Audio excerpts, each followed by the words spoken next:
Welcome back, my sus crewmates, to an Among Us theory. Now, I've been playing Among Us for a long time, and one of the things I've been wondering to myself is if there is an actual story behind this game, and the short answer is kind of, and not really. But here's the thing, with the little information that I found, I think I can make a solid theory what's going on in the game, so let's begin. In order to understand this theory, you have to understand how the maps work. There's three maps. There's Mira HQ, the sled, which is the spaceship which we assume travel from one planet to another one, and Polis, which I assume was hit by a meteor, judging by the fact that there's like a gigantic gaping hole that's missing from the planet. So now I'm going to tell you how I think the sequence of events happened. Now, it clearly started in Meteor Headquarters. Meteor Headquarters looks to be like a city that's maybe in the skies or really high up in the mountains. I'm not 100% sure, but we know this: when you are boated out, you get dropped from the sky, and it's assumed you fall to your death. Now, that's very interesting. Why would the headquarters of these species, which we kind of don't know if they're actually human or aliens, but we do know is that all of them are 3'6" and weigh about 92 pounds, and their blood type is O negative. Now, I'm assuming that they are humans, but because of space travel and how evolution works, it could be that these humans in the future are meant to be shorter and skinnier. Now, this will make sense because we have all heard stories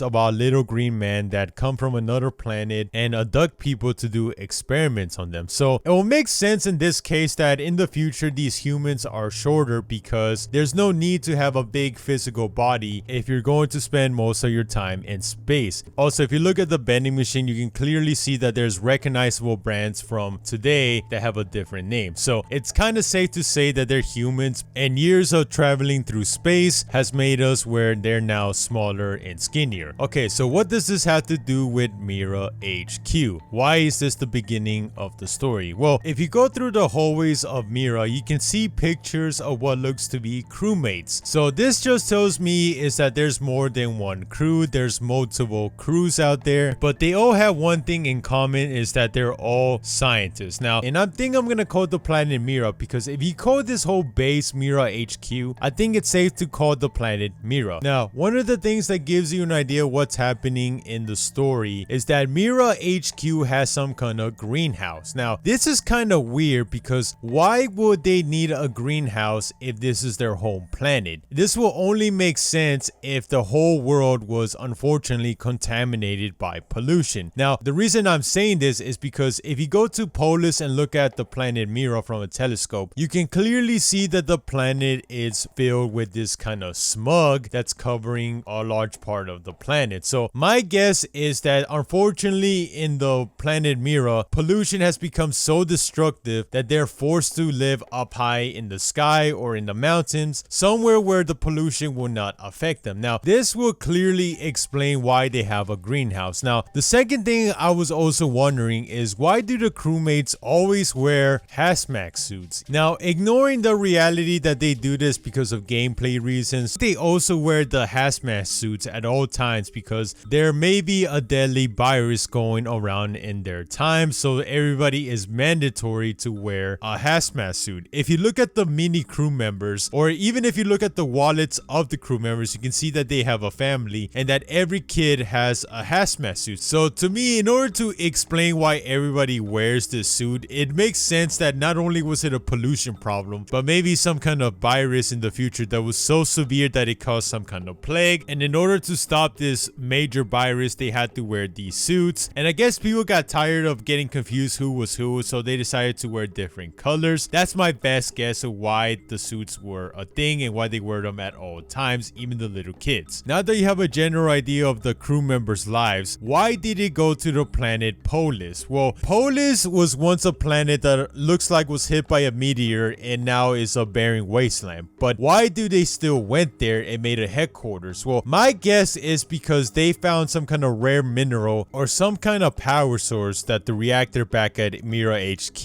needs to be sustainable. While they were doing some research and drilling, this is where you see the special room called the Specimen Room. Now, if you go in this room, you can see something weird. And if you look at the test tubes, you can see what looks to be some kind of alien creatures that are in the tubes. This will also explain why it's called the Specimen Room, because these things are what they found what they were drilling for, this material they were looking for, and they decided to do some tests. Now, if you go back to laboratory, you see something very interesting. You can clearly see that there's broken glass on the floor. So to me, this suggests this is how the infection happened. Now, a lot of people have been saying that the imposters are really some kind of alien parasite that takes control over the host. But here's the thing, this alien parasite does it different, because we've seen that in one of their attacks, they actually open up the chest area to the head area and use their tongues to kill a crew member. So what this tells me is that they are able to shapeshift. So just like how animals in the wild use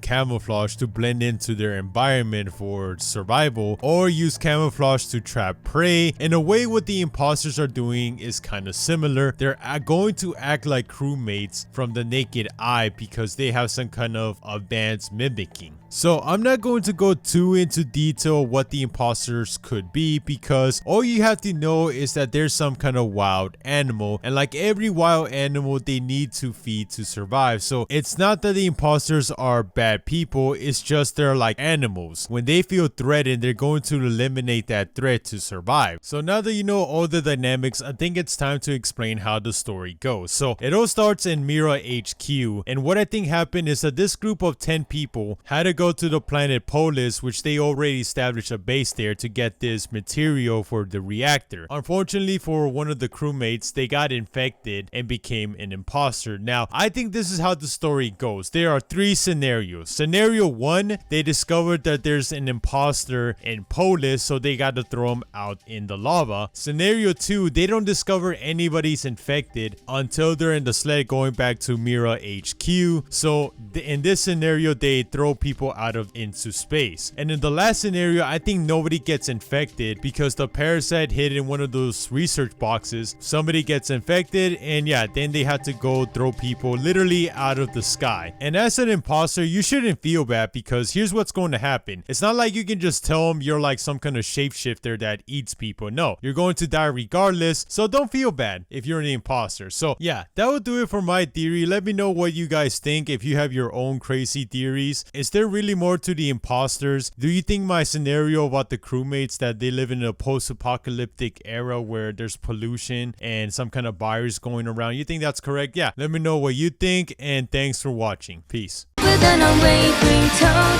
I'll keep on repenting for that night so long ago.